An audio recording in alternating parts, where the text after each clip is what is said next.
Oh my goodness. Hello, ladies and gentlemen, boys and girls, college football playoff fans across the nation and around the world. We're hearing you. We're seeing you. It's the Tim May Show once again with my trusty co-pilot, who I let fly most of the time. That's how much I trust him, Matt Wilhelm. Matt Wilhelm. Got four other little guests on this show coming up. Insert guests. Bill Bender from the Sporting News, Ross Bjork, the athletic director at Ohio State right now, G. Scott Sr., who's been on here several times this year, putting it in layman's terms what this really means for him, the families, and the kids who won a national championship, and Dennis Dodd, CBSSports.com, who picked Ohio State to win in a rather right out there, straightforward column before the playoffs started. But man, nothing starts uh, before you and I get this airplane started. This great flight we've been on all season. We've had some dips, some rough air, some turbulence, but we got through it. And who better than you, Matt Wilhelm, gatekeeper of the exclusive National Championship Team Members Club at Ohio State?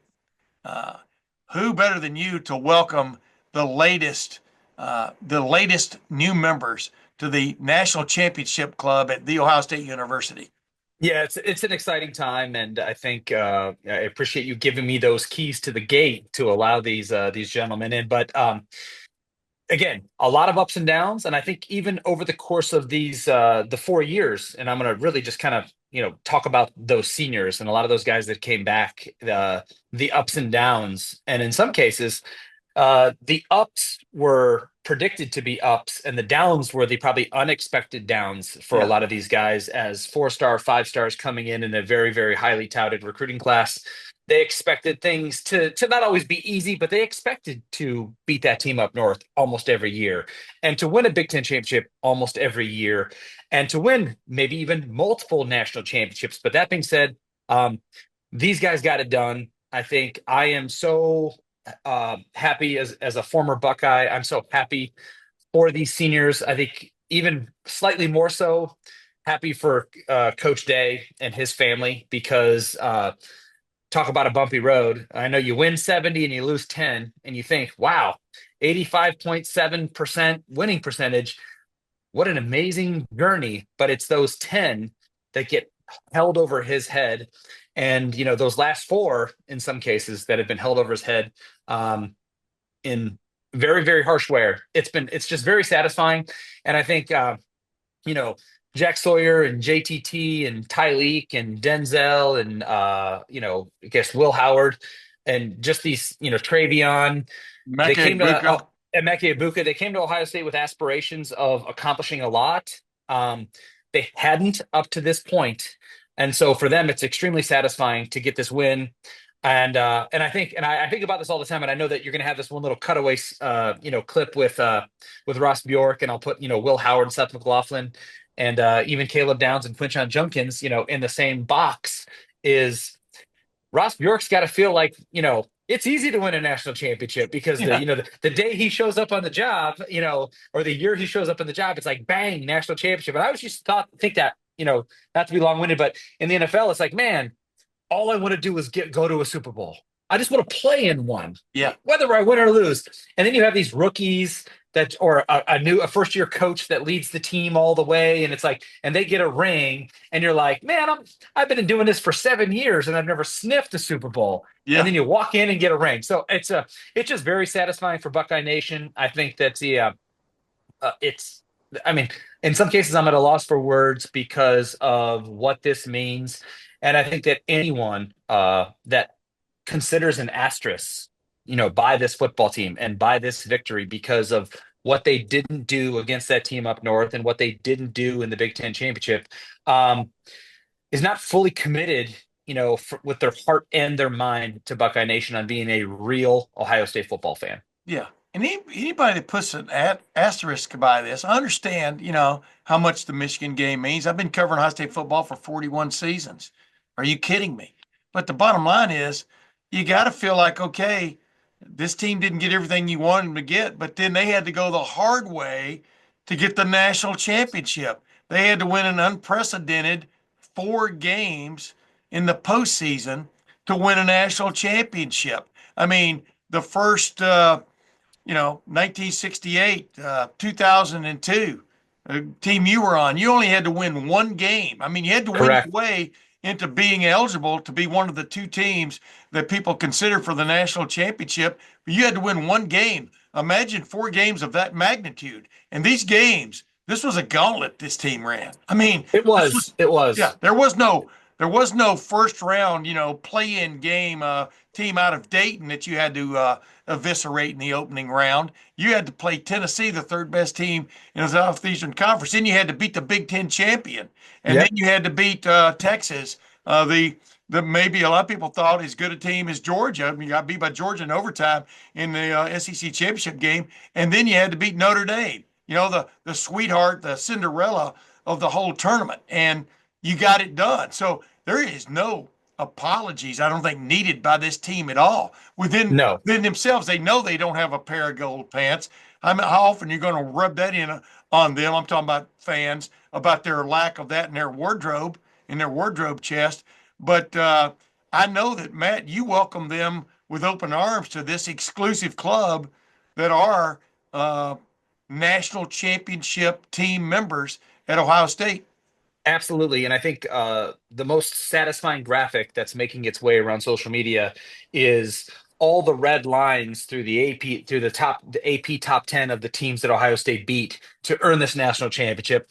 That's one note that I want to make. The other note is, frankly, is being 22 years removed now from the 2002 national championship team. Um, Not a lot of people ask me to see my gold pants, but a lot of people ask me to see my national championship ring. Yeah. So to put that in perspective, of what matters and what don't, and I'm not trying to say that one doesn't matter and one does, or one's more than the other, but my gold pants are where my gold pants are, and my rings are the thing that everybody wants to ask, where they're at. Can I see it? Can I, do you wear it? Do you whatever? Like they don't ever ask, where my gold pants are dangling at. Yeah, exactly. Dangling at. That's a good way of putting it. But the bottom line is, what does it do for a player? You've experienced it. We've talked about that several times on this show. What it does for a player from the standpoint of, and Ryan Day's talked about it. Since the victory, uh, you get to go to the Woody Hayes and give a guided tour. And hey, you see that team right over there that says 2002 national champion? They keep saying 2025, but it's really 2024, Uh, 2025. Just like Correct. y'all's bowl game was played in 2003. 2003. But the bottom line is, it gives you cachet. I mean, it gets you into for want of another term, the building for free, right? With You're all absolutely your right. I family. mean, for sure. I mean, the number of times, and again, it's not like it's 50 times, but when folks get inside the Woody, I get a picture next to my All-American, Yeah, picture up on the wall, or a picture down at the horseshoe next to my All-American Buckeye tree, or it's a picture of the 2002 National Championship Ringer Trophy. yeah, And that's an exclusive company, that you're joining at one of the most historical, winningest, not winningest, winning football programs in all of college football. And so for these guys to have this, and again, I was as critical as anybody leading up to this point that yep, had this team not won the national championship in a decade from now, it's an extremely forgettable football season, football team, football recruiting class. Why?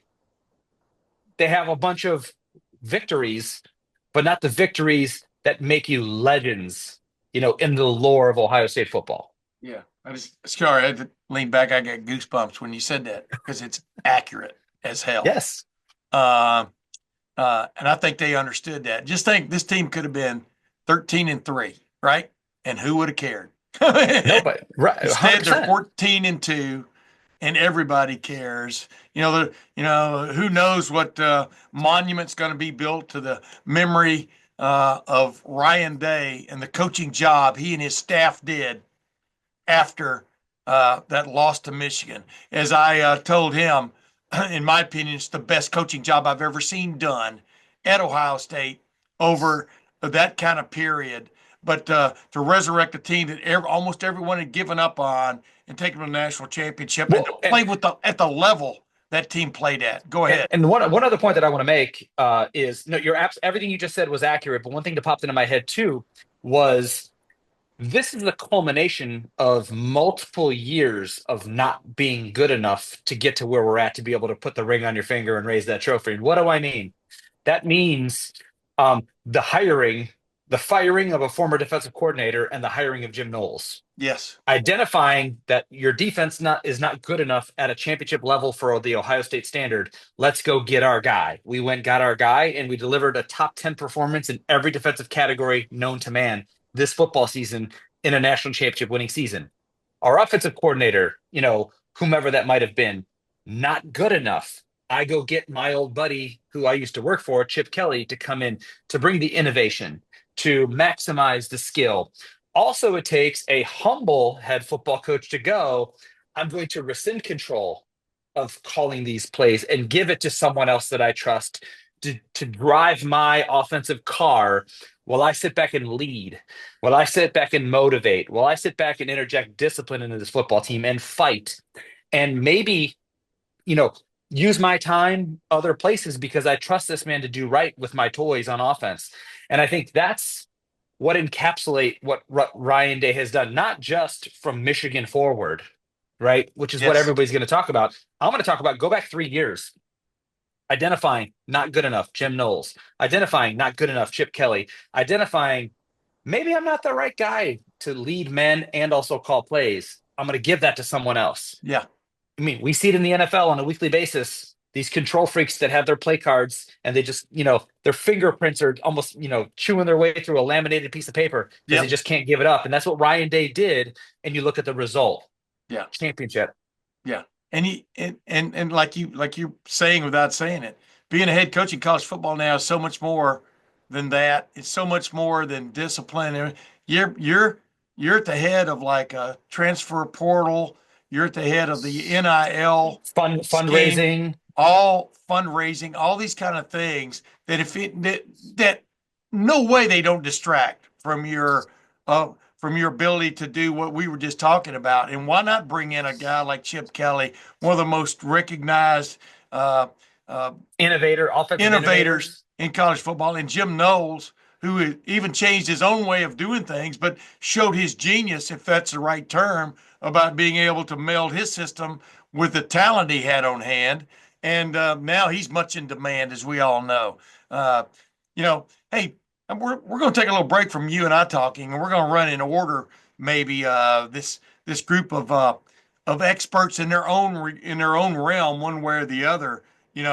Probably starting out with G. Scott Sr., who's one of my favorite people in the world now, and he knows that.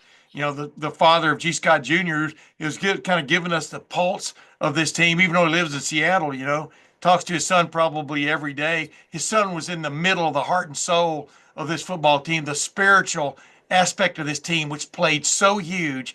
If you make fun of it, folks, make fun of it. But it was huge with this football team. But we're going to have G. Scott Sr. on, and in rapid succession, you're going to be following that with me walking off the field with Ross Bjork. Already posted this on Twitter, but I want to have it again in my Tim May show so you can see just the conversation we had of why he stuck, why during the heat of it all after that Michigan loss, he said emphatically that that in fact Ryan Day was his head football coach. We're going to have Dennis Dodd, who, like I said, picked Ohio State, and he didn't have to pick Ohio State, but he did. He had Texas on his mind to begin with, but then changed his mind about that before the playoffs started and went with Ohio State. And finally, Bill Bender, who not only is a national football correspondent for the Sporting News, happens to live in Ohio State Talent Central, Pickerington. Think of all the players from Pickerington, 5 on this team, kind of crazy. But just Bill Bender's point of view before Matt Wilhelm and I come back and probably talk another 14 or 15 hours about this remarkable run to a national championship. Without further ado, let's have my little lineup of experts. Dennis Dodd, you're one of my good friends in this business, and after the Michigan game, in between the Michigan game and the game with Tennessee, You work for CBSSports.com. You're one of the more respected voices, whatever you call it, typists in the business. You picked Ohio State to make the run and win it all. Did you feel you were going out on a limb there? What just told you this was it? That's a great question. I was at the Michigan game. I think before the thing started, I still thought they had the best roster. They had the best talent. If you looked at it, I had Texas. I had Texas picked, and something told me that they had cleared the cobwebs. I don't know what it was. They were going to get Tennessee first. It looked like a good matchup for them in cold weather. And I said, well, if they beat Tennessee, then they've got a shot here. Yeah. To go on neutral fields and beat these teams. And then after Tennessee, it was like a mental hurdle. I talked to Denzel Burke about it after the game, and he called it that. Like, we got over that. We thought we could do it. So things fell into place, and then on the other side, I picked Notre Dame to get there as well. I thought they were the sum of their parts, and we saw how they got here. And even last night, I still can't figure out how they went from 31-7 to 31-23 and knocking at the door to tie. Yeah. Until that long pass to Jeremiah. But I tell people at the end of the day, it's kind of like that, and a Panera gift card won't get you much. But yeah. if I get compensated for that in Vegas, great. But yeah. it'll go on the somewhere below on the tombstone, I guess. Yeah, but maybe you need to move to Vegas and put your hunches into action. Wanted to ask you this Ohio State football team, what jumps out at you now that you've watched them run this gauntlet? You watched them in despair after Michigan, but you watched them run this gauntlet. What stands out most about this particular team? There was a moment after, and maybe even you were out of the room after the Michigan game, because I got there late. I was covering Michigan that day. I wrote about that. And I asked Will Howard, how far down on the list today is the fact that you guys can make a run in the playoff, or you're going to the playoff and you got a chance to win it all? And he said something like last. And he said way down the list. Yeah. That was the moment. Right. That was the moment. That Ryan Day did something, or that coaching staff did something to turn around, and we've all talked about the team meeting. I think those are cliches sometimes, but they keep referencing it, and something changed, where it's like, in this new world, I hate to say it, you don't have to beat Michigan. You don't have to even play for your conference championship. 7 of the 12 teams now, every year at large, don't win their conference championship. So this is going to happen more than it ever has. This is the fourth time in 27 years, I think, since the BCS started, that a non-conference champion has won it. So get used to it. Yeah. That was communicated, I think. Yeah. We'd like to win the Big Ten. We didn't beat Michigan, but we're alive, and we've got a shot. Yeah. How good was this Ohio State team in the end? I mean, you've seen a slew. Is a slew the right term? 25, 30 national champions, maybe more than that. You're still a young man. That's right. But how good was this team in the end, in your opinion, when you watched them play? I think, look, bottom line, they fulfilled the investment. We can talk about $20 million, and if they don't win this thing, that's all anybody's talking about. Yeah. It's one thing to do it, to assemble the talent, and then put it in the right places. You have to win Jeremiah Smith in recruiting. You have to bring Will Howard in, who had shown not much of what we'd seen. He won a Big 12 championship, but he'd gotten recruited over and basically lost the job at Kansas State. They judiciously used his legs. And then the offensive line is just, I can't explain that. I mean, how many iterations? At least 7. Yes. That's the number I use. Yeah. Right. Donovan Jackson becomes a star as left tackle. As Ryan just said, from guard to left tackle. A lot of things had to go right, but there was a lot of talent. It'll go down as a forever team. Maybe not the most talented, but certainly in the discussion with what these guys are going to do in the pros. Yeah, not to discount also Caleb Downs coming from Alabama. Right. I know you didn't. This is what this has been what I've been saying all along this year, though. I'm not sure you're going to get a team like this. Who knows, it may happen next year with somebody, but with the collection of guys who came in, who were key. Quinshon Judkins right on down the line. The collection of guys who decided, I'm going to return for my fourth year, and they were all really good players. The guys who rose through the roster, and then the new guys, the freshmen. I'm not sure you're going to get a collection like that in modern college football anymore. I mean, what's your thought on that? Is that a shame to a certain extent that, you and I grew up, when Joe Namath showed up at Alabama, I was a big Alabama fan. I knew he was going to be there. He was going to play 3 years, because a freshman couldn't play. Yeah. But now you don't have that guarantee, but go ahead. No, Jack Sawyer came back. Yeah. I think Will Howard knew, and Chris Kleiman, his Kansas State coach, basically told me, I think Will knew he wasn't ready. He wanted to come back for another year. And I think the number I hear is he's a third to sixth round pick, second day pick, or maybe third day pick in the NFL. So why not give it a shot at a place that is known for developing quarterbacks with a coach who's known for developing quarterbacks. Even if they don't win it all, you're a better quarterback for coming to Ohio State under Ryan Day. Seth McLaughlin, the center who was injured, didn't get to play, was reviled at Alabama just for that last snap alone last year in the semifinal, where it may have been Jalen Milroe's fault. It was off center and he dropped it. It was a bad play call, by the way. They ran between the guards. Absolutely. Plus the right tackle got shoved right into Milroe. Yeah, right. So I think it's all that. You just think about it. They won this game without the Remington Award winner. That's right. The best center. That's crazy when you think about it. Best center in the country. Yeah. But maybe the best receiver, certainly best receiver in the country, and one of the best players in the country. Yeah. Who I keep saying he's going to play 2 more years of college football, but he's so good he has to play 2 more years of college football. I'd love to see him in the NFL right now. Yeah. So would the NFL. Yeah. Hey, where's this thing going? Yeah. It's my last question for you. Yeah. Where's this playoff going in terms of? There's been a lot of heat, a lot of smoke and mirrors thrown out there by the Southeastern Conference. Ohio State and Notre Dame basically conspired to get rid of the Southeastern Conference out of this tournament. This Notre Dame beating Georgia and Ohio State beating Tennessee and then Texas. But is the bickering justified? I mean, what if you could fix it in a nutshell? Is there anything wrong with it? Number one, except for I think guys getting buys in college football. I don't like that because every game matters. Right, every game's a game like the game we just watched. But where in your mind is this headed that makes sense? I think the playoff was a massive success. I've been saying that, and I'm not blowing smoke. I agree. The games meant more. The games meant more later in the season. Look at Michigan, Ohio State. It's even bigger, it turns out, than it usually is on a national scale. I thought it was a success. I think Ohio State could write a book on what the last month has been like, because they're the first ones to do it, to play 4 games and obviously win them all. What was that like? What was the schedule like? I think you could write a book like that with Ryan Day. Did the cold tub warm up? You got used so much. How do you keep these guys?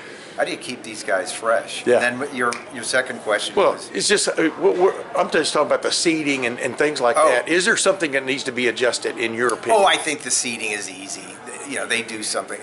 This wasn't the number 8 seeded team. Boise State wasn't the number 5 seed. I think they can fix that. That's easy. I don't think they're going to do it for next year because there'll be no consensus. They need to be unanimous on that. All 9 conferences. So I think now the other thing is, let's not forget, and John Talty and I wrote a big story on this. The Big Ten has always, since the beginning of time, had more money. They had bigger markets. Sometimes better teams. Are they weaponizing that advantage they have now in money? Because at the end of this current deal, media rights deal, the likes of Purdue are going to be making $100 million a year off this media rights deal. Yeah. And is the league going to weaponize it to the point that the Big Ten won back-to-back titles for the first time since 65, 66? It's the first time since 2005 the SEC hasn't played for a championship in back-to-back years, or hasn't played in back-to-back years. And for the first time since 1941, the Big Ten has won 2 outright titles in a row. Minnesota won in 40 and 41. Now, obviously, Michigan, Ohio State have done it. I think that's something to watch. for people that are sick of the SEC or not, it's going to be interesting to see how that plays out. Yeah. One last bonus question. You always get that from me. Michigan, Ohio State have won back-to-back titles. The Big Two and the Little 16. Yeah. You understand what I'm saying? Yeah. But does that have for a football traditionalist? Does that have a ring to it? Meaning that your two biggest brands in the Big Ten have had back-to-back titles. You understand what I'm saying? Yeah, absolutely. It'd be like Georgia and Alabama winning back, but go ahead. Yeah, and Oregon won the league. It was the number one seed in the tournament. The league was top-heavy this year, which is good when you're talking about doing postseason run. You don't want what the SEC was on Halloween, where every team but two had 2 losses. And those teams carried the league till the end and weren't able to get through. There's a big demographic issue here. We're going back years and years and years where the Big Ten from 1952 to 1968 won 5 national championships. Obviously, Woody was involved there. And I think the number, already wrote the story, 11 times in those 17 years, the Big Ten had the number 2 team. So they've had their run too. Are they going to continue a similar one? Dennis Dodd, thanks for joining the Tim May Show. You bet. What's it mean to you personally come into the situation? You see this team face these challenges. You see this team face these challenges. I just noticed from day one that I first met Coach Day that he just has an it factor to him. The way he leads, the way he innovates. He hired Chip for a reason so he can really focus on being a CEO. So I just was impressed with him from day one. And I think at my opening press conference, I was asked about him, and I said, that guy right there, he knows football. He's smart. But then to see the chemistry and the culture pieces and the leadership pieces and the togetherness of these guys, again, that speaks to leadership. And so that's what I've just been really, really impressed with. I was going to say, I've been around for a long time. There are all kinds of coaches of the year kind of situations, but to bring a team back like that. That's right. Well, and that's what he did. When he got those guys together after the last game, it was, guys, look, we got to believe in ourselves. Let's leave no doubt. That's been the mantra. Let's maximize our talent. Let's kind of lift the lid off of this thing. And that's what those guys did. But it's led by Coach Day all the way. Thank you very much. Thank you. Thanks, Timmy. Yeah, heck yeah, Ross. Hey, how can I do a wrap up on this incredible run to Ohio State's national championship without bringing in my Northwest Coast correspondent, G. Scott Sr., for another shot. Man. Scott Sr., you were there, my man. You've been on my podcast I don't know how many times. It's called a show, but let's face it, it's really a podcast. You're in the media business. You're in everything else. Sum this up for me as a parent looking back on this incredible run. Number one, what jumps out at you most? And we'll talk about the game in a second, but just this run, you and I were talking about before it started. It was probable in a lot of people's minds. You just had to go out and do it. But what jumps out most, my man? It was a pressure relief. That's what jumps out. That's how it felt. I was on a show the other day, and they asked me how it felt. And for those at home or didn't have a chance to get there, I'll tell you what it felt like as a parent. Tim May, you know that feeling you get when you come home after work and you just, you sit down with that beverage and you relax. Or ladies, when you get home after work and you take your bra off. Now, I know it's a family show, you know what I'm saying? But you know what I'm saying? Like, there's a sense of relaxation. My wife tells me when that action happened, it's like, right? Yeah. That's what it was like, but multiply it by 10.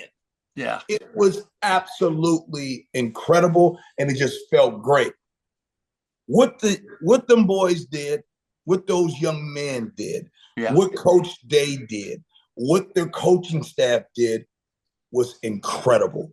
Yeah. You start off the quarterfinals by beating Tennessee.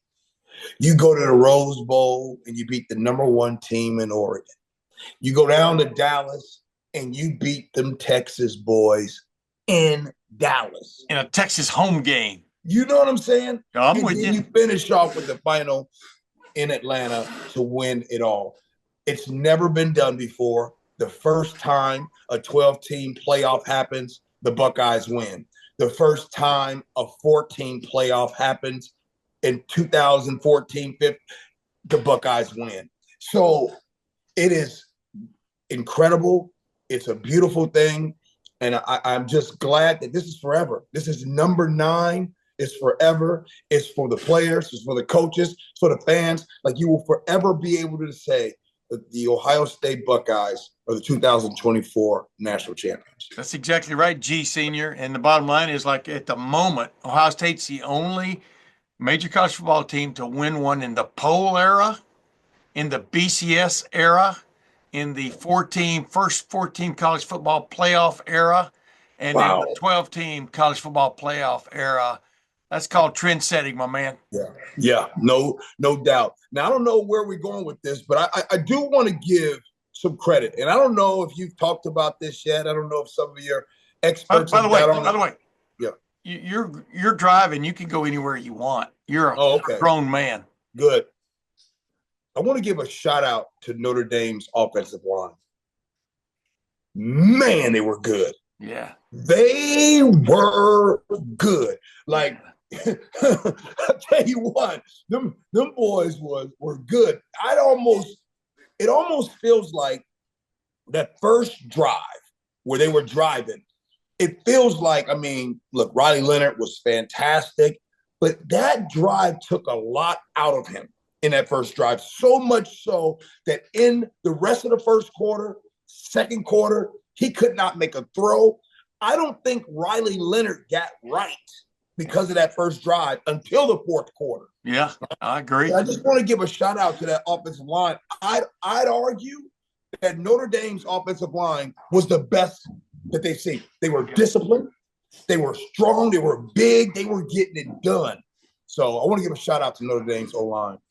Do you feel like, too, though, like you said, that was a 7-minute, 45-second drive. Do you feel like they kind of spent their powder, to a certain extent, because their whole chance was to get the lead and make it a ball control kind of football game, right, G?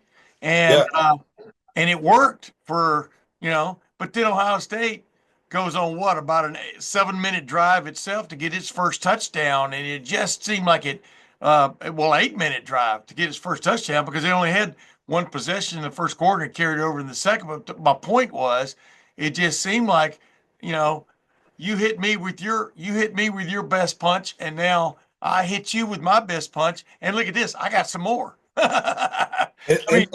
I'm glad you bring that. I'm glad you bring that up because it was actually a 9-minute drive by them, 18 plays. Yeah. That What did I say? 7 minutes? I meant 9-minute, 45-second. 9 minutes. Yeah. And so you can't teach somebody that 2 minutes, Tim, man. Anyway, exactly.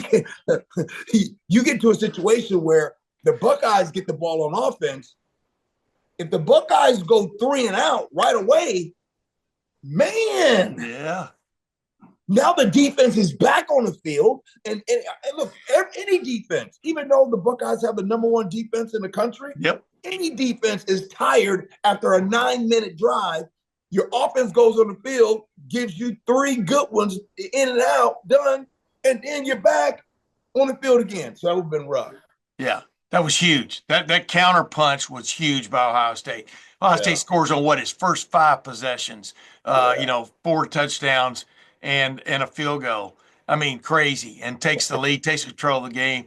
And then, of course, Notre Dame, they're playing in a national championship game, not an intersectional, showdown. Of course, they didn't walk off the field and say, okay, we've had it. They came back. G. Scott Sr., father of G. Scott Jr., starting tight end for Ohio State.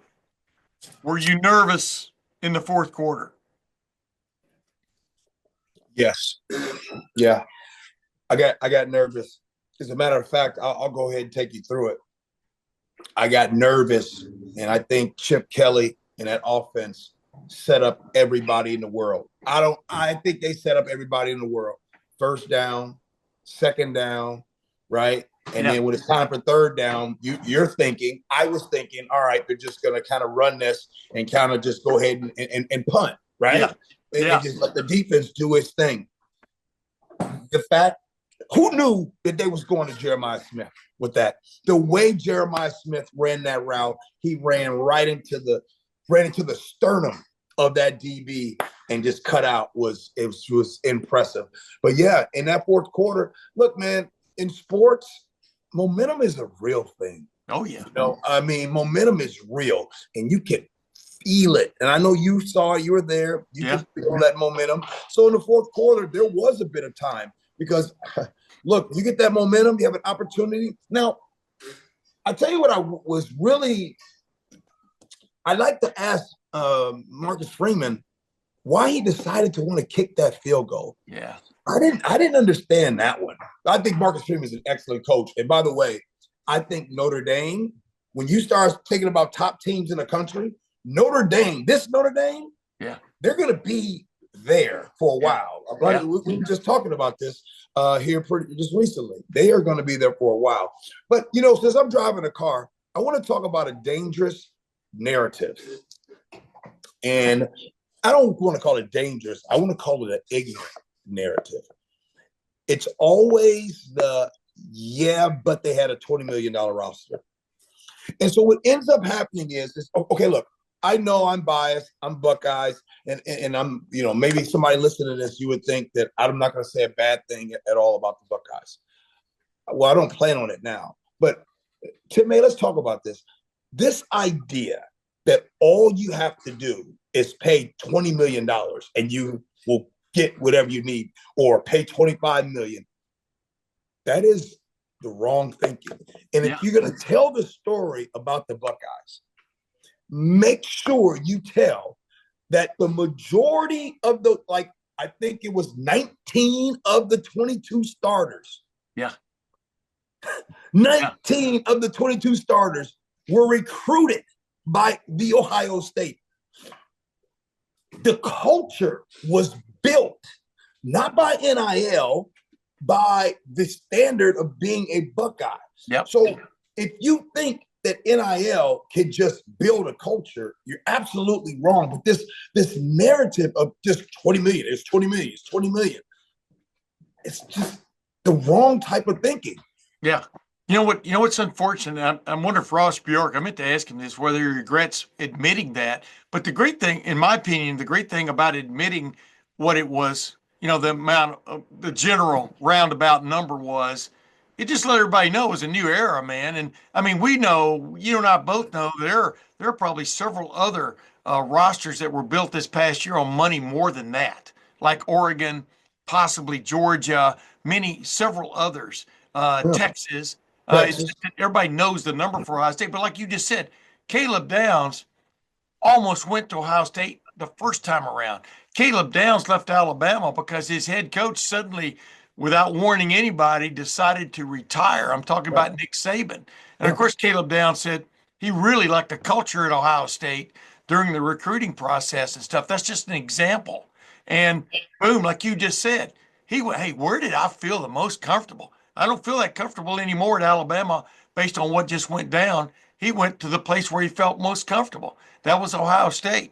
Quinshon Judd, let's face it, Will Howard was a bargain in the transfer wars. I told you, man, when I'm walking down to the field after leaving the elevator after the Rose Bowl, these two guys from Oregon are walking by and they're griping about things, and one guy says, yeah, we should have ponied up for Cam Ward, meaning there's Dylan Gabriel, led him to undefeated 13 straight wins, and he wasn't good enough in their eyes. You understand what I'm saying? So the whole thing about money, you lose the real thing here. This football team, and led in great part by your son, got it, I'm not going to say the bad word, got it stuffed together. After that loss to Michigan, that closed door meeting, first with Ryan Day and then amongst themselves, they found their soul, they found their spiritual center in that basically revival meeting, because it revived everybody there, gave them a sense of purpose. And what you saw was an incredibly talented football team get its act together, because they won 4 straight games against the greatest run of opponents any team has ever faced. They won them by double digits. They won those games by double digits. Stomped Oregon, a team that had beaten them. Stomped Tennessee, the 3rd best team in the Southeastern Conference. beat Texas at Texas by double digits, and then of course on Monday night. I mean, gee, when you're sitting there in those stands, can you describe? I know pride comes before the fall, but there's a time to be proud. You had to be proud of what your son did and of what this football team did. Maybe I'm wrong. Maybe you weren't. I'm sure you No, were. no, very, very proud. And I just want to speak as a parent, right? Yeah. And it's not always about a national championship game. It could be your child graduating from high school. It can be your child going off to college. It could be your child getting married. You bring your daughter down the aisle. It could be a birth of a grandchild. Your kids have kids. What I'm trying to say is that you are a proud moment, but for some reason, there's a part of you that starts to think about times of adversity. You start to think about times where you did not quit. There's a saying, I don't know if it's necessarily a saying, but it has been said. Everybody has the ability. Listen what I'm going to say here, because you take this at home. Everybody has the ability to make a decision to change the world. Yeah. You see what I'm saying? Yeah. Everybody has the ability to make a decision. And what I mean by that is the Buckeyes made a decision after that team up north to have a players-only meeting. Shout out to Coach Ryan Day for sitting in a meeting and having it right there. Yeah. Because he could have said, I know what I'm doing. We're going to do it this way. We know more than the players. But Yes. that decision that he made, the decision to have that meeting, I truly believe will make a huge difference in the world. Yeah. There's a lot of young men that are champions forever. Yeah. Appearance fees, national champion. You see what I'm saying? Yeah. In the Raptors, some of you all that are fans, that decision that Ryan Day made probably made a very historic night. Some of you guys were able to share it with your sons, your daughters, your family, to be able to watch that. It's just a joy. So what I mean by a decision, when a decision is made like that, it's beautiful. So to take it back to the game and what I was feeling and feeling proud, I just started to think about all of the decisions that were made. Like my son didn't transfer, Yeah. or that other kid that's on the Buckeyes, and every other kid they're on the Buckeyes that didn't transfer when it got hard, because we're living in a portal time where you can leave if it gets hard, or you can leave for more money, or you can leave for more playing time. There's always seems to be this but there is this payoff, man, when it all comes together and they stick together. And I'm just trying to paint the picture for how beautiful that moment was. Man, absolutely. I'm already on record, and even let Ryan Day know that from December the 1st to January 2nd, January 20th, that's the greatest coaching job I've ever seen. And that means he took the brunt of the criticism, even from his players, but of course from the, everywhere, it's coming.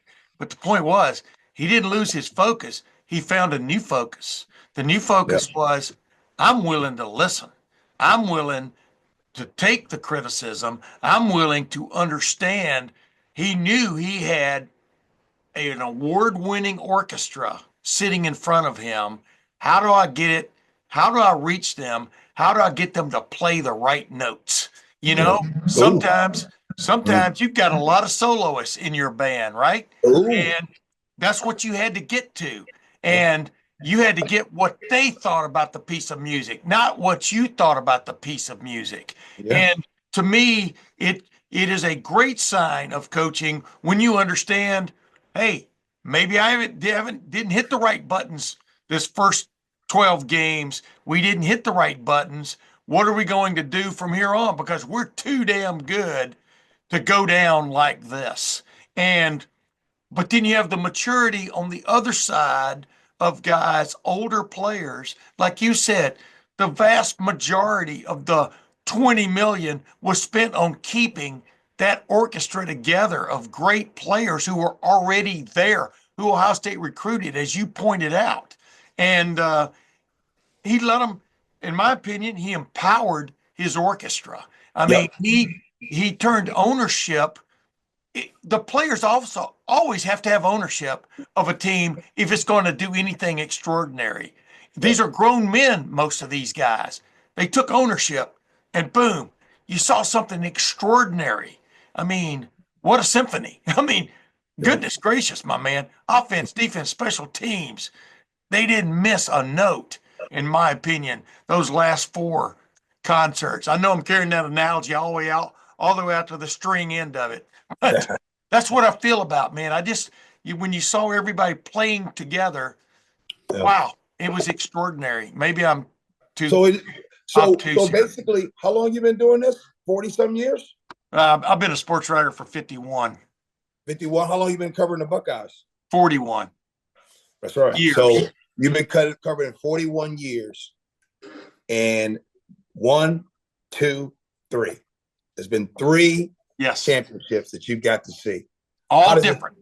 All different. Does it feel good, man? Yeah, it feels really good, man. You know, might be my last concert if you know what I'm talking about. But it was so cool to see a team with that much promise, that many solo acts in it that could go elsewhere and be solo acts and could have been extraordinary any place they wanted to go, even in the NFL. Many of those guys could already be playing in the NFL right now. But for one last hurrah, man, they came back and gave quite the tour, quite the concert tour. You agree? I agree. And let's see. Next season's coming up. So if all you got to do is spend 20 million, right? That's a bargain now, buddy. So I'd argue that every team minimum is going to spend 20 million. So Yeah. if your coach and that team does not get to the promised land, then what? Yeah. Then what? They're looking for a new symphony director. Hey, I got to ask you one last question before you get out of here, G. Yeah. I've been asking other people this. Other than your son, you got to take your son out of the equation now. I know it's hard to do.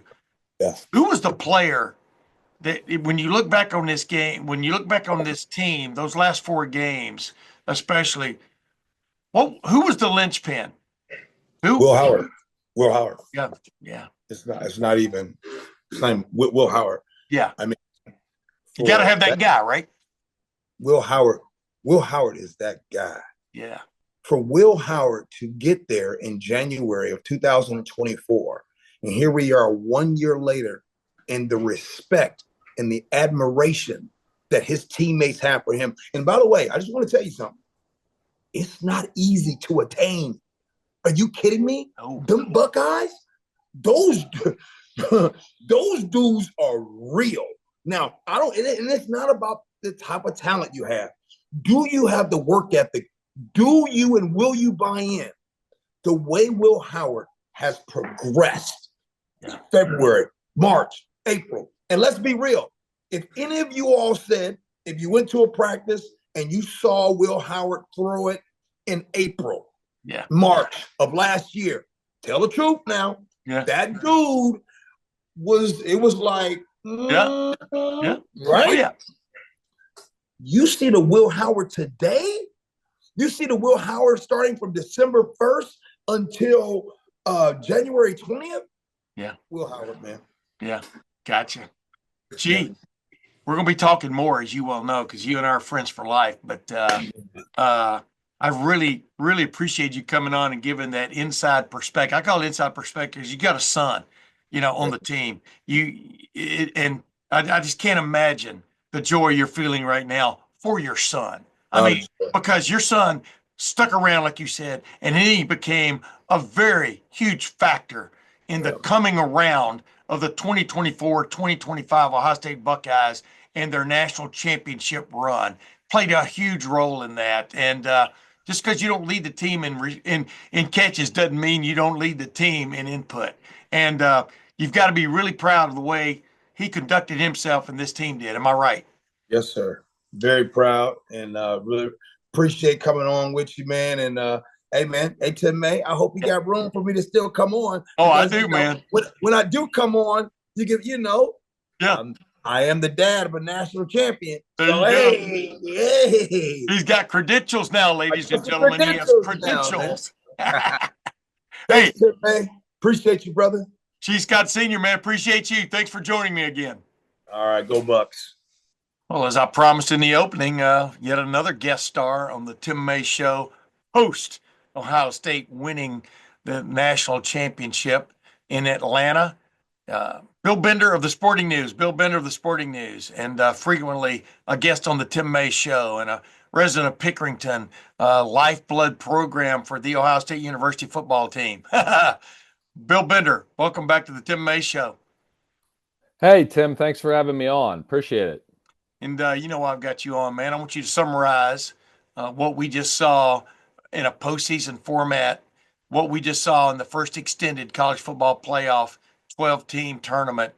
Ohio State held sway, won 4 straight games, the unprecedented streak in major college football history. Ohio State coming from the gloom and doom of the loss to Michigan to win it all, playing like we thought it would all year, playing like we thought it would all year in 4 straight games, winning by double figures, right on down the line, everything else. But what did we just witness from a tournament standpoint? Did it meet your expectations, exceed them? What did we see? Well, I think, obviously Ohio State went on a 4-game rampage through the playoff. They certainly earned it. I think they set the standard for this new era. When I look at national champions, I kind of group them by, pre-BCS, then BCS champions, and 4-team playoff champions, which Ohio State obviously sets the standard for that to start. And then the other 10 teams were judged by them. And here we go with this. I think not too many people outside the Woody Hayes Athletic Center, myself included, thought that they would win a national championship after what happened on November 30th. But it turned out to be the ultimate redemption story for the Buckeyes, and it was lived out at Mercedes-Benz Stadium on Monday with an impressive season-ending performance led by Will Howard, quite frankly. He played awesome. 17 of 21, 2 touchdowns. Ball barely hit the turf. Was it 13 in a row? Amazing performance. Yeah. And it was a crazy performance. And here's the thing. This was my thought coming out of the Michigan game. I still knew this team had it in them if they could find it, to be that dominant team. And we didn't see them be that dominant team but a few times before that in this season. And they put A and B together and came up with C, which stands the first letter in championship. So I keep asking people this. I'm going to ask you this, Bill. So where does this team rank? Because everybody keeps asking me that. I need help on my answer. Because in a regular season category, it was an average football team from the standpoint it went 10-2 and whoop-de-doo, right? Didn't get to go to the Big Ten championship a game, lost to its arch rival again. But then in the postseason, in the playoff, an unprecedented 4-game gauntlet you had to run to get to the playoff. It was by far the best team in the country. So I think you have to explain this team in 2 steps, don't you? For one of another term.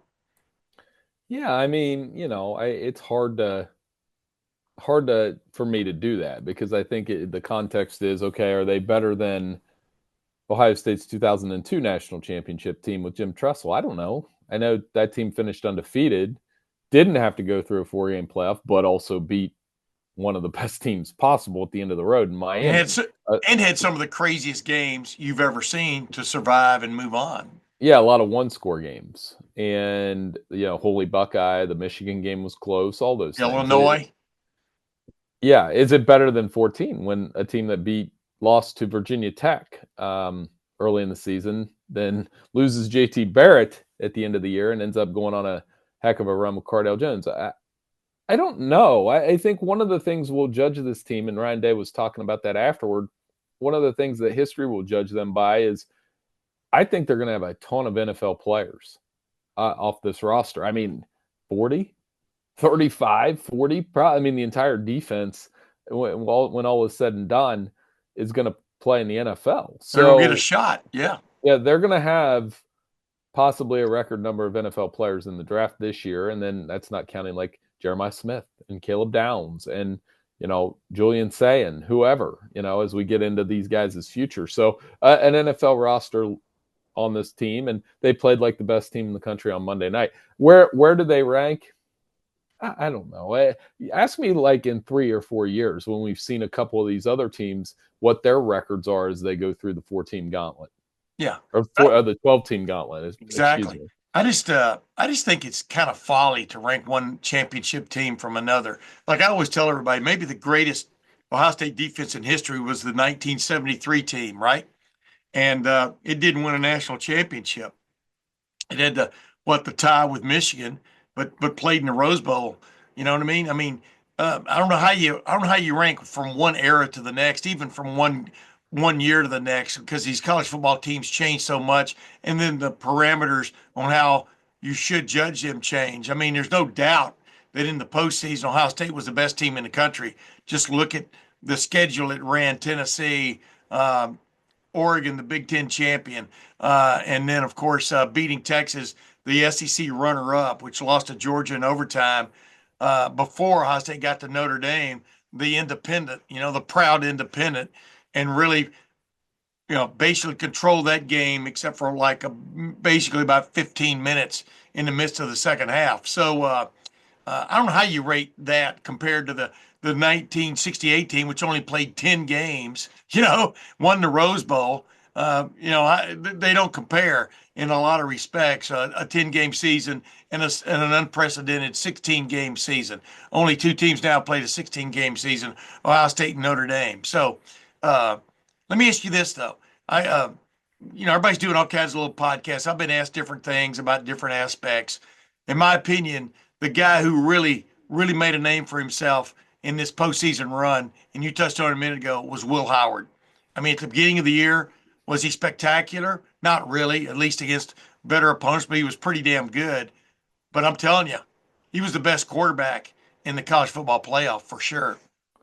Yeah, and the 4-game playoff, it was just the accuracy, 24-29 against Tennessee, 17-26 against Oregon, 24-33 against Texas, and then 17-21 against Notre Dame. And 8 touchdowns, 2 interceptions. One of those interceptions you could have said was not an interception. The one against Tennessee where the guy rolled off the back of the end zone. Yeah. So he was lights out. And I think that really set the tone Monday. Notre Dame didn't get pressure on him. The offensive line blocked well. He got the ball out on time. Now, some people might say, well, he's throwing to NFL receivers. Well, that probably bodes well for the next level then. If he gets a shot. There was a couple Mac Jones comparisons out there. I'm not buying that because I think Will Howard's a little more mobile than Mac Jones. And he will get a shot at the next level. I'm not sure he will be a first-round pick, but he may be a day 2 guy that, in the right situation, sometimes you want to be a day 2 guy because you land in the right spot. So I think he, as far as guys that elevated their stock for the college football playoff, he would probably be number 1, because of this 4-game run and what he was able to accomplish. Yeah, and legitimately, he didn't just elevate based on, just some whiz-bang performance in one game. It was 4 straight games of great pressure, et cetera, and he stepped up. I'm quite impressed by what the quarterback he became over the course of the year based on probably where he was this time a year ago when he first showed up at Ohio State and before he'd ever even met Chip Kelly, right? Chip Kelly didn't come around till February of last year. And the way those two ended up working together from a yin-yang aspect of things, especially in the playoff, I think was obvious to everybody. Will Howard looked quite comfortable running the plays that Chip Kelly was calling. Last thing, you have your finger on the pulse of what's going on around college football. What did Ryan Day come from and get to over the span of 6 weeks in the postseason? That's a loaded question, Tim. Like it's I don't think it's measurable what he did in the last, let's start with what happens Monday night. He joins the national championship coach fraternity, and of active coaches, there's only 3. Yeah. It's Kirby, it's Dabo, and it's Ryan Day. Kirby and Dabo with 2 each. And think about how long it took Kirby to get to that mountain.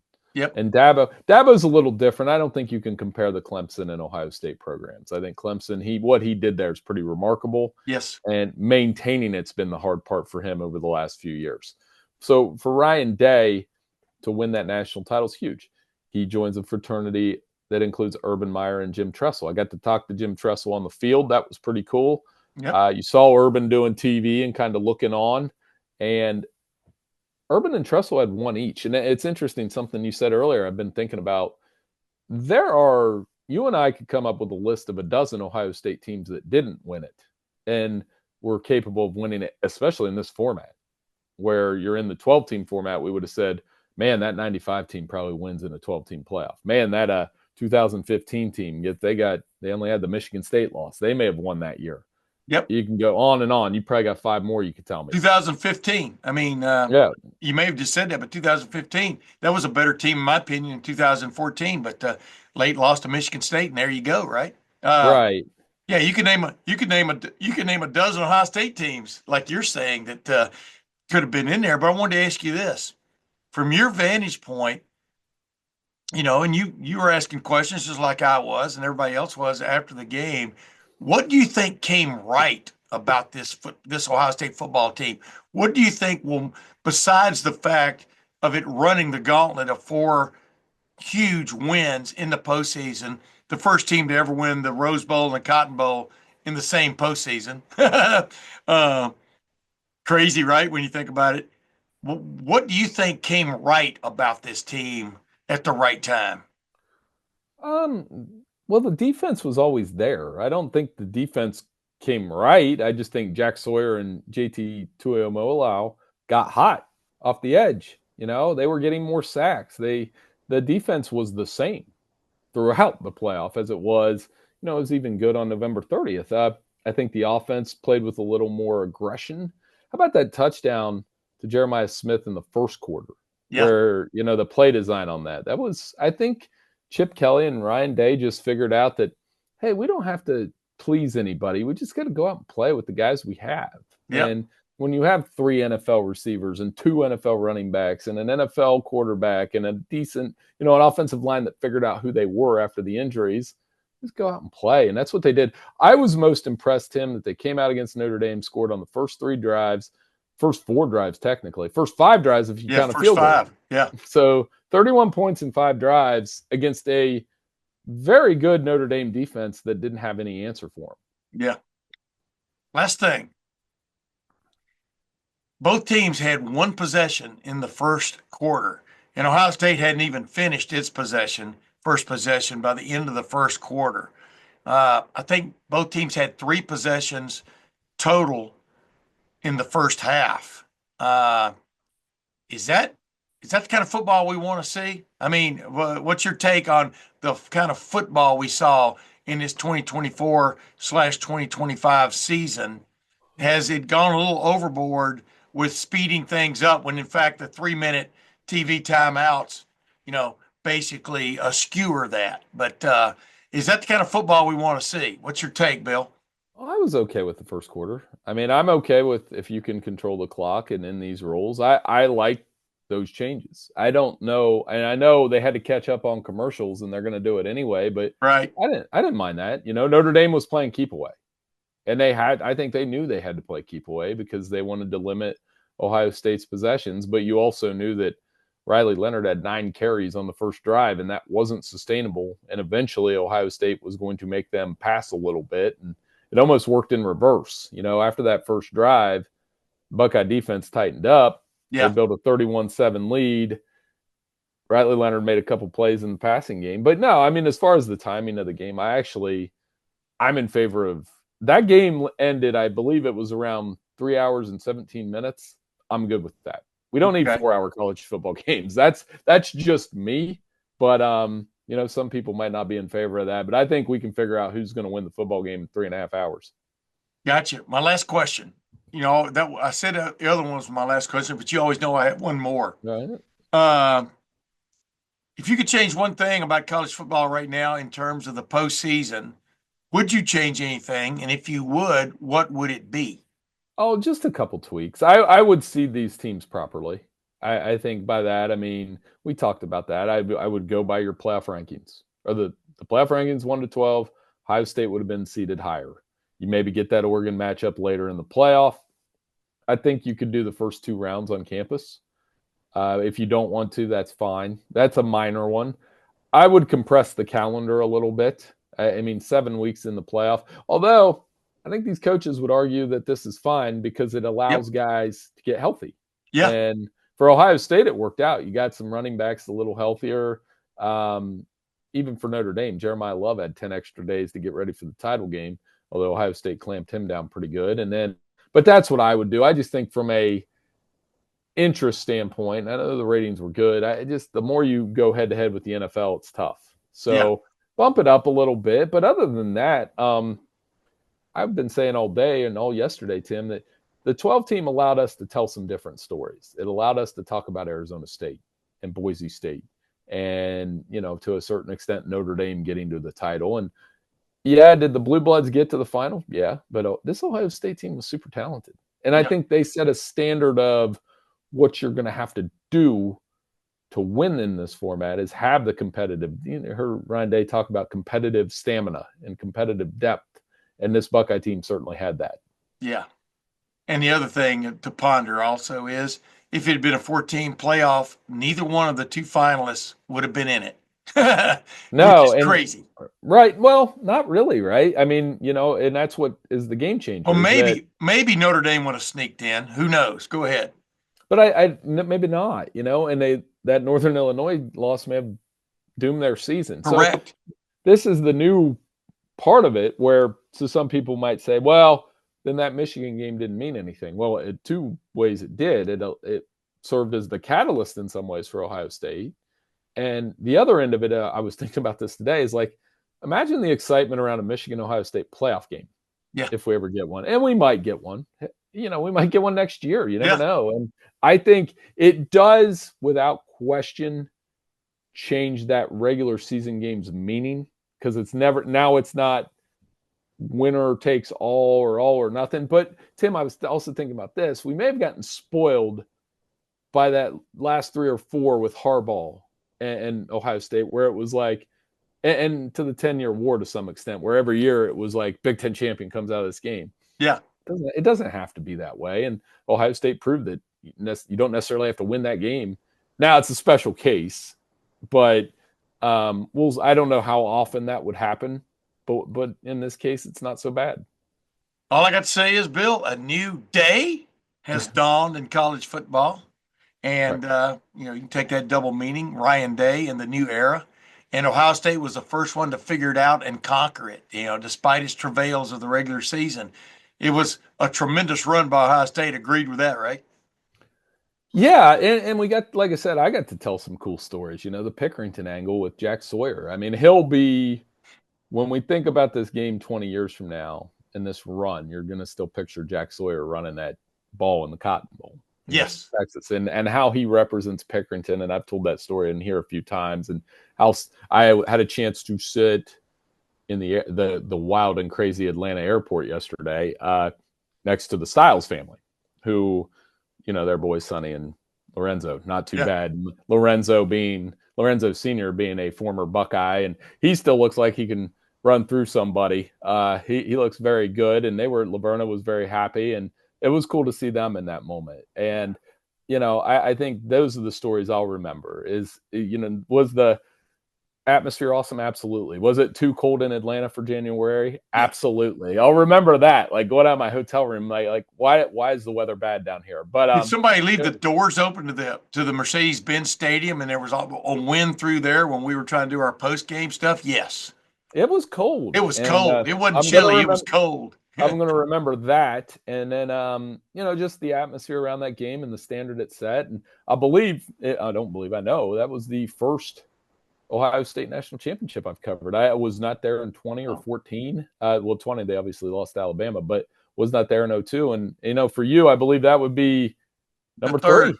That's awesome, man. And I'm happy for guys like you that cover the sport and get to do that. The guy I'm most happy for, honestly, though, is Ryan Day. because you know what he means to this community, what he's probably been through, because he wants to beat them so bad. And then for him to turn around and win a national championship, his son plays in the area, his wife is instrumental around this community. I'm very happy. I can say that, I know I'm supposed to be objective, but I can say subjectively, I'm super happy for Ryan Day. Of course. And go back to one of the guys you just mentioned, Jack Sawyer. Isn't it fun? He's the same guy that you ran into in that restaurant with your son way back when. Remember that? Just a regular guy who likes to have a lot of fun. But boy, when he turns the heat up, he's a special player, right? I mean, it's got to be so cool for your son and other young people who got to know him in the Pickerington community to just see him flourish, right?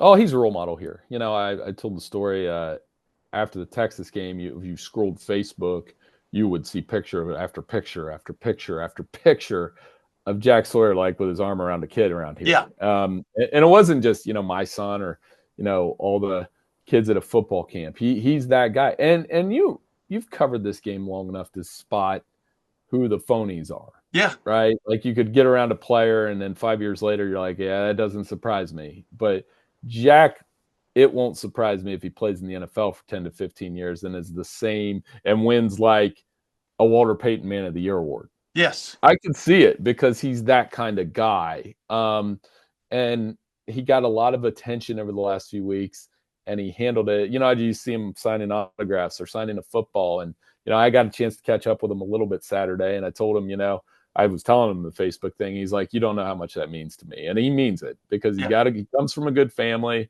comes from a good community, had a really good high school football coach, Nate Hillerich. And I'm super proud of him, the Styles boys. Max LaMonica is a long snapper at Ohio State. Yeah. His dad's the central football coach and got to talk to him for 5 minutes. So I'll remember those stories as well. Gotcha. Hey, Bill Bender, thanks once again for joining the Tim May Show. It's not the first time, won't be the last time, but man, I enjoy our relationship, man. I mean, we kind of see things eye to eye to a certain extent, and I just love it you're located in Pickerington, but you cover the world, and it means a lot to me for you to be on this show, man. Thanks for joining me again. Hey, no problem, Tim. Thank you. Yeah, Matt Wilhelm, as you well know, not just you and I have opinions about Ohio State, but so do millions of other people at this point, right? And it just shows you, it kind of brings, when I did my little list of experts and guys on, it just shows you the impact, more than anything else, of winning a national championship. Two things involved. Number one, you did it. And then, of course, the next question is, can you do it again? But we'll get to that some other time. I want to ask you this. Do you remember the level of satisfaction you had leaving Arizona State, the Arizona State Stadium, Sun Devil Stadium, that night way back in 2003? Do you remember you ever asking yourself, but what does this all mean, Alfie? You know what I mean? Yeah, of course you absolutely do. But in some cases, so soon thereafter that you did something historical, you don't understand how massive of a thing you actually just did. We knew in some cases call it, slate a giant in regards to, breaking the U the way that we broke the U, because they've never really been the same since. But you didn't understand at any juncture, because you're a, dumb 22-year-old, you're still like, you're naturally just going, we just did what we were supposed to do, which is go win the next football game. It just happened to be a national championship. Yeah. But then soon thereafter, as like the buzz slowly came down, and then because at our point in time, your eligibility was expired, media is reaching out for you, autograph signings. Then it's like you're naturally transitioning, for myself into draft prep and so on. So, but the one thing that I can honestly say, giving myself that I'm, 22 years removed, is like, I still meet people that can tell me exactly where they were, like what they were wearing and who they were with when they watched the 2002 national championship game. Or they can tell me, I was there, I sat in section, and they can rattle off the section, the seat number, and the people that they were with.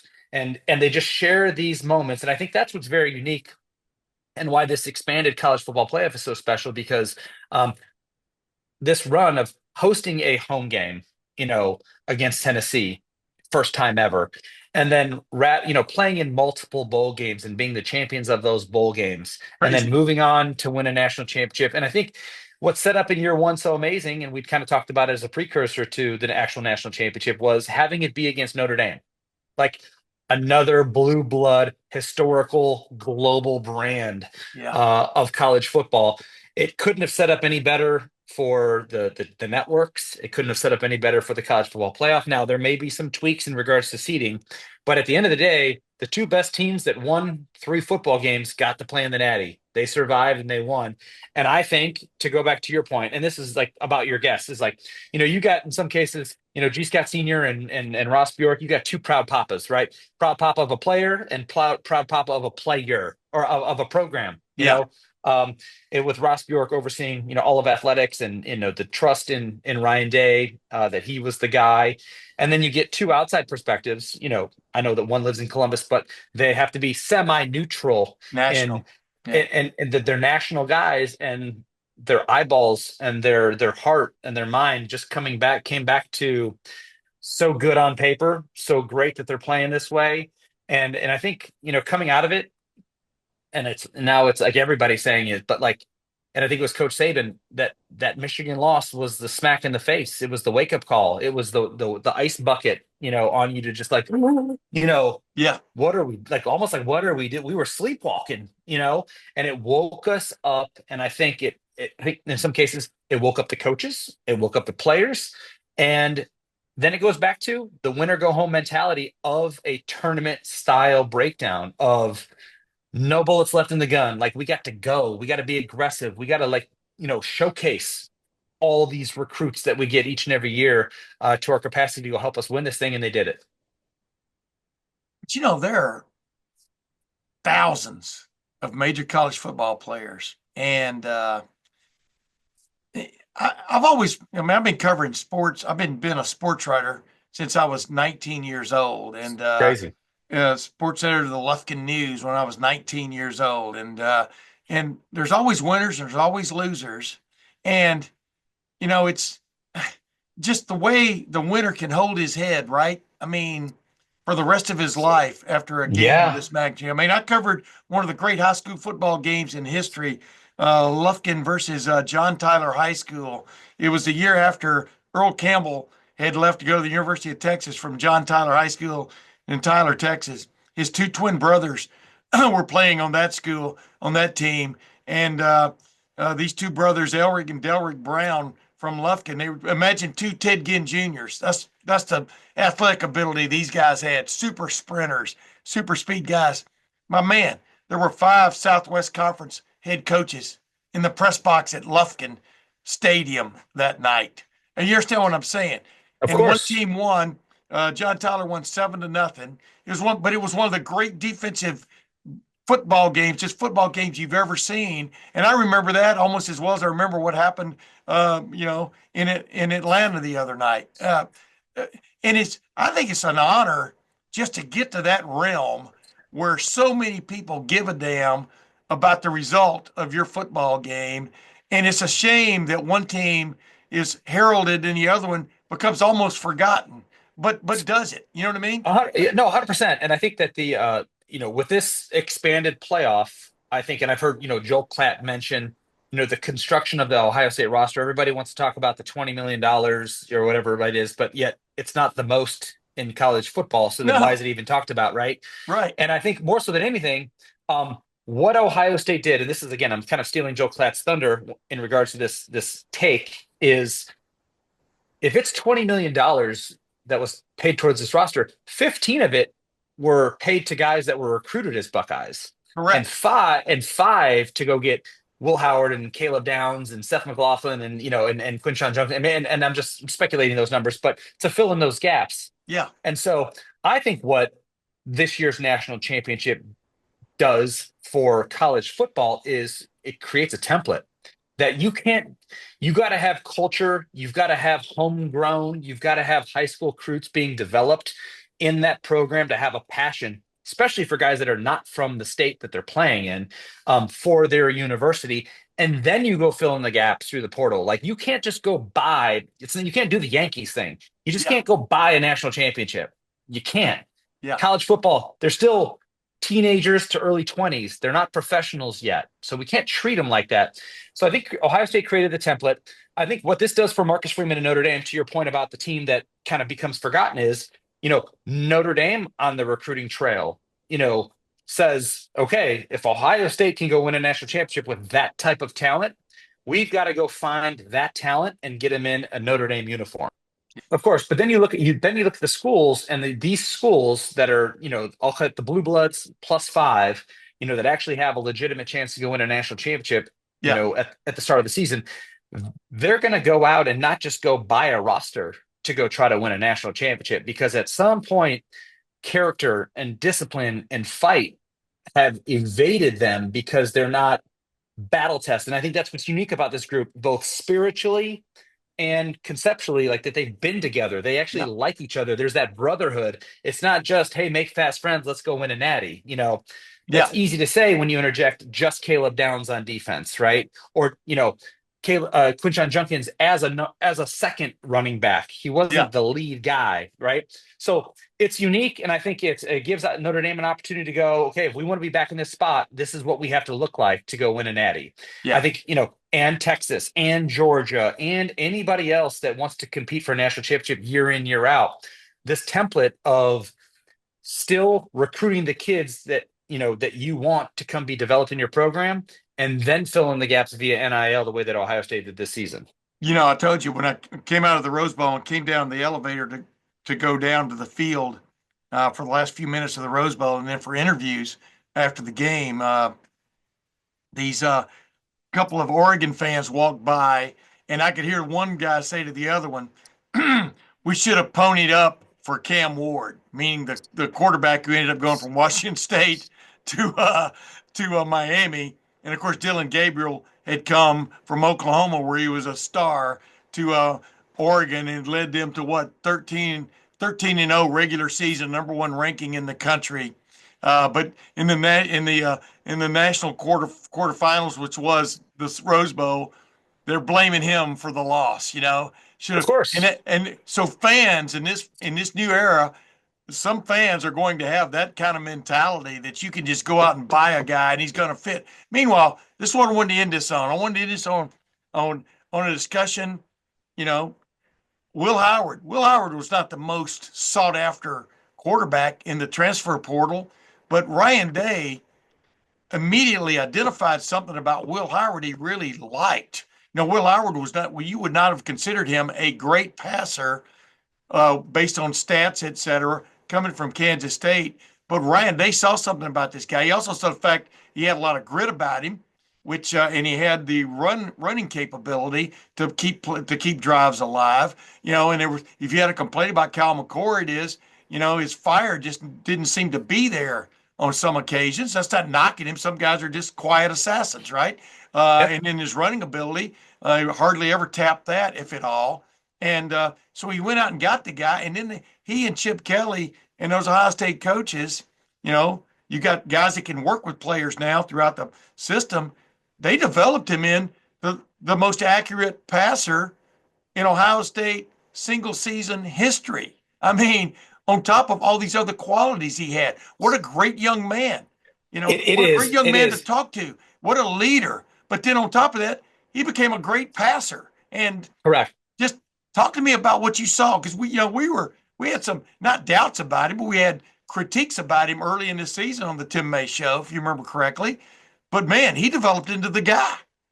He did, and I think he was perfect for Ohio State. To go back to a couple of your points, is this time last year, Ohio, Will Howard was probably like number 4 out of 4, as Ohio State wanted to go get Dylan Gabriel, wanted to go get Cam Ward, wanted to go get, insert maybe name, Riley Leonard for that matter. Maybe Riley Leonard. And then it was, as a consultation prize, getting, Will Howard. But I think, as you saw the fire throughout the season, you saw the fire, of course, throughout the college football playoffs as like almost like, thumbing their teeth at everybody about doubting Ohio State. And I think Ryan Day has developed a chip on his shoulder as well. I think Will Howard, being doubted probably had a chip on his shoulder as well. So they played into each other. And I think this is the perfect situation where you have, instead of inserting quarterback and having quarterback execute said offense, I think this is marrying up Chip Kelly learning about Will Howard and going, well, what does Will Howard do best? What are his best throws? Because we already know we have, some of the best wide receivers in the entire country. Let me interrupt you. Make sure people understand this. Will Howard was signed by Ohio State before Chip Kelly was hired in mid-February. Right. So I want to make sure people chronologically understand this. Go ahead. Of course. But my whole point is there are some times where a coach says, this is our scheme, this is what we're going to run. And it does not play to the strengths or the efficiency of a linebacker or a running back or a said quarterback. In this case, it's a quarterback. And I think what you have here is, and again, I talked about, Ryan Day being humble and smart to rescind play calling. Chip Kelly may have a whole, binder full of plays that he might have run had Will Howard had other traits. Yes. Right. Yes. That's got dust on it because he took the other half of the binder and then built on the things that Will Howard does well and does them well with the players, at wide receiver, with the offensive line, and constructed this offense. And I think in some cases, it hummed at times throughout the regular season. Other times it didn't. Yeah. But I also think in some cases it was a year-long work in progress to hit at the right moment. And we saw it hit, 3 or 4 times, and we saw 3 or 4 times in the college football playoff when it mattered most that Will Howard was damn near perfect and at his best. Yeah. Not turning the football over, which we saw him do against that team up north multiple times, not look confused or disheveled, losing his moxie and savvy. All we got was that on an extremely high level, almost like an upward trajectory throughout those 4 football playoff games. And like I said, it was as if the governor came off from a playmaking standpoint, as if everybody, that's offensive line, Chip Kelly, quarterback coach, head coach, everybody got super comfortable and just throwed it out there and got real and go, if we just go do this, we can go win this whole thing. And that's exactly what they did. Yeah. Last thing. What does it do for Ohio State football to have another national championship? I mean, it was a long time between 2002 and 2014. But, under Tressel, they played for 2 more BCS championships, national championships. Urban Meyer, they didn't get to the college. They didn't get to the college football. Well, the college football playoff first year was when Ohio State won it, when it went to 4 teams. I think under Urban, they were only in it one other time when they got beat 31-0 in 2016 Clemson, by Clemson. And so it's not a guarantee you're going to be in it even every year. But what does it, from your vantage point as an alum, as a guy who spilt blood for the Ohio State football program, so to speak, what does it do? We talked about it a while ago a little bit. It's I was talking with it on a podcast I was doing with Spencer Holbrook. I said, what it does is just when the embers look like they were dying out, it throws gasoline on the fire. Gasoline is a quick burst, but now you got to put more logs on the fire, right, to keep it going. Absolutely. So, the expectation every year at Ohio State is, double-digit wins, beat Michigan, win the Big Ten, play for a national championship. So what I think this does is, because when you don't, there's an urgency that gets created about, well, next year better, and then you don't, and then the next year better, the next team, the next day they better, because, and then you rattle off a half dozen names or a dozen names of how talented we are, or else, and insert what's going to happen, right? That's in some cases, coach gets fired, this guy's going to leave, this guy's going to hit the portal, right? Yeah. But I think what this does is, and I think, you look at the 2003 team with so many guys coming back, after 2002, and I think, losing one game. I mean, I think DeMaurice they, Clarett yeah, they thing was should have won going the on. Yeah. should have won the Natty, but lost a couple of games and ended up playing what in a January one bowl game that was mildly irrelevant. Yeah. Not a national championship. Fiesta Bowl against Kansas Yeah, State. Yeah. correct, but not really relevant, right? Yeah. Or up to standard. What this does, and I think it's what Ryan Day always talks about playing at Ohio State, is it's national championship or bust. And I think that, all these guys got a taste, got a flavor of what it's like to win a national championship. The urgency of practice, the urgency with the program. And so therefore it's like, I'm not even going to say repeat, but it's a situation where you have to like be up to a specific standard. Otherwise it's going to be perceived as failure. Yeah. I hate to say it. And there's not many schools. There's probably, 5 or 7 schools in the country, maybe actually now probably 3. Like Georgia probably feels like a big failure as a program. That's Kirby Smart and his pundits. Yep. Dalton DeBoer maybe as year one might get a pass at Bama. Kalen DeBoer, but just call him anything. They're calling him, sure, exactly. Exactly. They're calling him a lot worse than that right now. Exactly right. But so there's probably 4 programs, that are utterly disappointed that they didn't play in or win a national championship. Yeah. And now Ohio State's going to have to operate that like that over the next 4 years. Gotcha. Ladies and gentlemen, that's Matt Wilhelm. I'm Tim May. This is the Tim May Show. And by the way, Matt's got an up-and-coming son, Mason, who is getting more and more attention as the recruiting season builds. I would call him not a late bloomer. It's more of like a late getting his shot playing for one of the great high school programs in the country, Lakewood St. Ed's. Or is it just St. Ed's? It happens to be in Lakewood. No, it's both. Am I saying that right? It is. You are saying it right. Yeah. But anyway, I'm wishing him good luck, man, as he goes through the recruiting trail and more people wake up not just to what he can bring, but what his dad brings. And believe me, the acorn doesn't fall far from the tree in that one. But I'm telling you, Matt, it's been such a pleasure, you co-piloting with me through this regular season, the postseason, and the ups and downs of this football team. I want to ask you with one other question. I'm out of here. What is the overriding one memory of one play maybe that will always encapsulate in your mind what this 2024/25 Ohio State National Championship team was all about? I know it was a surprise question. It's a loaded question. It's a loaded question. I'm gonna say I'm actually not going to go just one play. I'm going to go with probably like the Texas goal line stand that ended up with Jack Sawyer, scoop and score. Yeah. And I piggybacking on that, it's like the 4 frame pictures of the ball being on the 1 yard line, on social media, and like no points coming from that. So as a silver bullet defensive player, as much as you want to talk about Jeremiah Smith and Will Howard and those 2 amazing backs, the defense and how suffocating it was, and that defense and how stingy it was, and that defense getting down, multiple goal line stands, and even another way like scoring points, on the other side. So that's what I hang my hat on. And I think at the end of the day, you talk to Mike Doss, you talk to guys from 2002. We wanted to be the guys on the football field that had to get a stop to win the football game, not to give it back to our offense to go score. And there's a pressure about that. And to see the return of that silver bullet defense with Coach Knowles, that's why I give him the props that I did earlier in the show. Yeah. I could go a lot of ways because I really love that goal line stand. I really like second down when Caleb Downs comes through shoots the gap and forces the running back wide, and Lathan Ransom finishes him off for a 7-yard loss after it was first and goal at the 1. Just the way that set up, everything that followed after that was huge.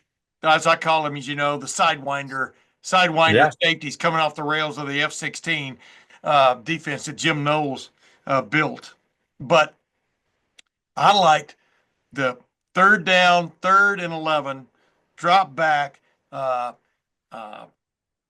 Notre Dame rushed 6 guys on the play.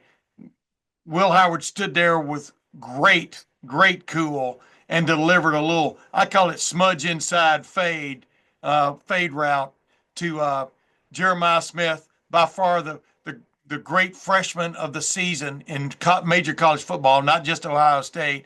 And that kid makes the catch, 56-yard play, which cemented it. It was the backbreaker. Correct. My point is, it showed finally the audacity of Ryan Day and the offense, and the audacity of Ryan Day and this football team in its last 4 games of the season. It encapsulated it. To hell with it. We're going for it. It And we're not did. just going for it. We're going to throw not a dagger, but a sword right through it. It did. That to me, and it was unbelievable, because my vantage point on that play, they were running right at me, and these press boxes now are in the end zones, at all these big stadiums. But I just could not believe the audacity to call that and then complete it. And the quarterback makes a great throw. The receiver makes a routine catch, and he's a freshman. It just showed you not only what this team had going for it, but what's coming. Absolutely, Tim. And I think, it has been a pleasure to be with you all season long. It's a joy. I love talking ball, especially about the Buckeyes. And I think, and this is what I'll leave you with as it relates to the play that you're talking about, and I'm just going to put it into former player terms and a competitor's words, is we're just flat out better than you. And we're going to show you. You can bring 6. We're going to block you up. We got our guy that we trust to throw it, and we got a guy that can't get covered outside. Yep. As opposed to and I think it goes back to, and I keep referencing it, the governor. You could have got conservative, maybe run something intermediate, and had a fourth and 3 and punt it and go play defense. Instead, double middle fingers blazing. You said, we're better than you, and you can't cover our guy. Yeah. And that's what we did. And we executed, and it all paid off. And it's that shift that we made after getting humbled against that team up north that happened for 4 games. Culminated, to your point, in that one play. Yeah. Leave no doubt was Ryan Day's theme for this season. And on the last play that mattered, they left no doubt that they wanted to go win the national championship, and they did. Ladies and gentlemen, for Matt Wilhelm, I'm Tim May. This is the Tim May Show. Until next time, we will see you then. Cut. Excellent. Awesome, bro.